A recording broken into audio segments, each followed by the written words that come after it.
Ce message, il est pour toi si tu traverses des nuits compliquées. C'est-à-dire, soit tu n'arrives plus à t'endormir, soit tu te réveilles la nuit et après tu fais des insomnies. Que c'est dans ces moments-là où tu te retrouves seul face à toi-même, dans le silence, face à tes pensées, qu'il y a toutes tes peurs, toutes tes émotions, toutes tes ruminations qui ressortent, et que ça commence à peser sur ta fatigue, sur ton épuisement mental, mais aussi physique. Je vais te donner dans cette vidéo des pistes pour aller faire évoluer un peu cette situation. Pour que tu puisses ressortir grandi de cette épreuve de séparation, de rupture, de divorce, que tu en apprennes un peu plus sur toi, que tu te retrouves toi-même et que tu puisses évoluer pour te reconstruire sereinement. L'objectif, c'est que tu puisses retrouver des nuits sereines déjà et des moments seuls face à toi-même où tu te sens apaisé, sans auto-torture avec tes pensées qui tournent en boucle ou tes émotions qui te submergent. Donc retrouver de l'énergie, retrouver un apaisement, une sérénité. Et si tu pousses vraiment le travail à fond, te retrouver toi-même pour pouvoir te reconstruire sereinement. Ce qui m'a aidé quand je me suis retrouvé papa solo du jour au lendemain après 15 ans de couple et avec une petite fille d'1 an et demi, c'est 3 grands piliers d'action. C'est ce que je transmets aussi aux clients que j'accompagne. Et donc le premier pilier, c'est pour un apaisement à court terme. Ça va être lié à de la respiration et à la régulation du système nerveux autonome. Donc là, tu as des exercices de respiration qui vont te permettre d'apaiser ton système nerveux et même déclencher des hormones de bien-être pour un apaisement court terme, pour pouvoir relâcher un peu cette pression, appuyer sur la pédale de frein du corps humain qui tourne un peu non-stop.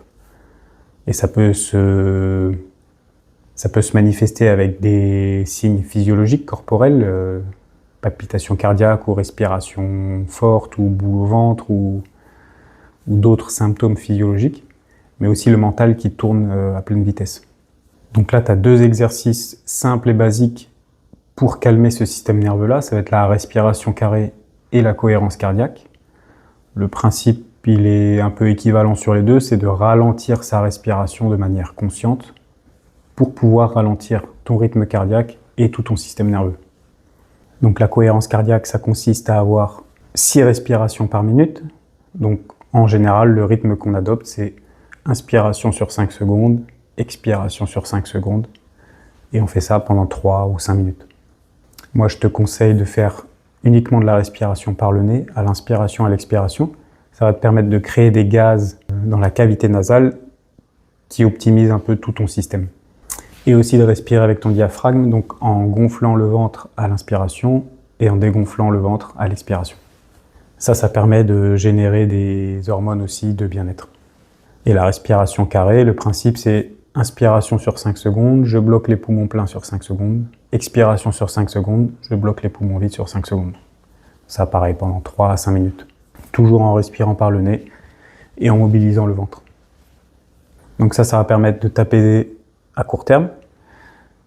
Tu as aussi les exercices d'hyperventilation couplés avec de l'apnée qui vont te permettre de générer des hormones pour te sentir bien. Tu peux retrouver ces 3 petits exercices-là, plus un test pour savoir situer où en est ton système nerveux en direct, sur l'appli que j'utilise avec mes clients et à laquelle je te donne accès gratuitement sur cette partie-là, système nerveux. Tu peux aller voir le lien qui est dans la description. Le deuxième pilier, il est lié à la régulation émotionnelle pour avoir un apaisement moyen terme. Donc quand la nuit, tu as des émotions qui ressortent, ça va être justement l'occasion d'aller les traiter, d'aller les comprendre. Parce que ce que je répète souvent, c'est qu'une émotion, c'est comme un messager, comme un facteur un peu vénère. Donc il a un message à te transmettre. Et au plus tôt tu vas comprendre ce message, au plus tôt elle va s'évaporer, cette émotion. Donc là, au lieu de vouloir à tout prix la faire taire ou qu'elle disparaisse, en allant scroller sur le téléphone ou en regardant un film ou voilà, en voulant l'étouffer un peu ou dire j'en ai marre, je veux pas qu'elle s'exprime, là la position inverse, ça va être de ok, je vais l'accueillir, je vais la ressentir. Donc prendre du temps pour ressentir comment elle se manifeste dans ton corps. Est-ce que c'est une boule dans la gorge? Est-ce que c'est une boule au ventre? Est-ce que c'est autre chose? Voilà, rester avec ça. Et après, essayer d'aller identifier. Est-ce que c'est de la peur, de la tristesse, de la colère? Voilà, mettre un nom sur cette émotion. Et le but final, c'est d'aller trouver son message caché.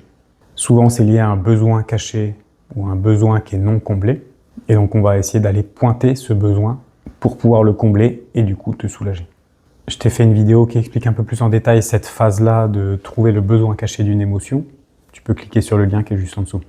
Et finalement, le troisième pilier, ça va être lié à de l'introspection.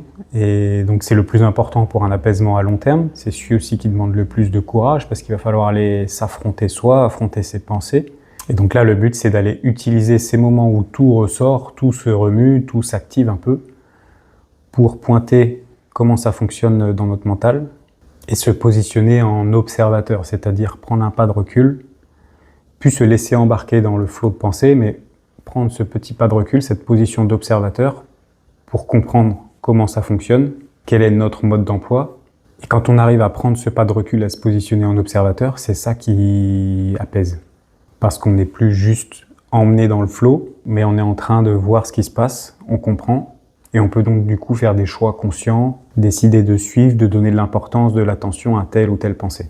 Ce processus d'introspection, il est basé sur les travaux du Dr Richard Schwartz, psychologue et professeur à Harvard, qui a beaucoup parlé de la méthode IFS, avec les différentes parts de ton mental. Et donc là, le but, ça va être d'aller identifier clairement quelle part de toi émet telle pensée, quelle part de toi émet ou exprime cette autre pensée, pour pouvoir les observer. Au final, tu vas être un peu comme un dîner de famille en bout de table, à écouter les différentes parts de toi qui s'expriment. Alors il y en a certaines qui veulent parler plus fort, il y en a d'autres qui veulent parler plus souvent, il y en a d'autres qui sont un peu timides, et elles ont chacun un message à exprimer. Ça s'exprime toujours dans ta tête avec ta voix, donc au début c'est difficile de s'en détacher. Mais à partir du moment où tu fais ce travail d'introspection, tu vas pouvoir détecter, ok, là cette pensée elle vient de telle part de moi, qui a telle intention pour moi, et tu vas pouvoir choisir consciemment ou non de lui donner de l'importance, de l'attention ou un peu moins.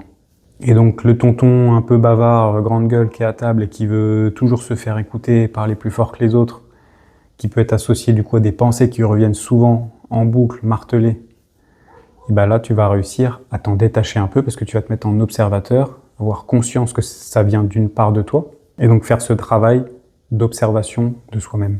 Et rien que ce petit pas de recul permet vraiment un apaisement long terme. C'est pareil, je t'ai fait une petite vidéo avec un exemple qui détaille un peu ce procédé. Tu peux cliquer sur le lien qui est dans la description où je t'explique ça.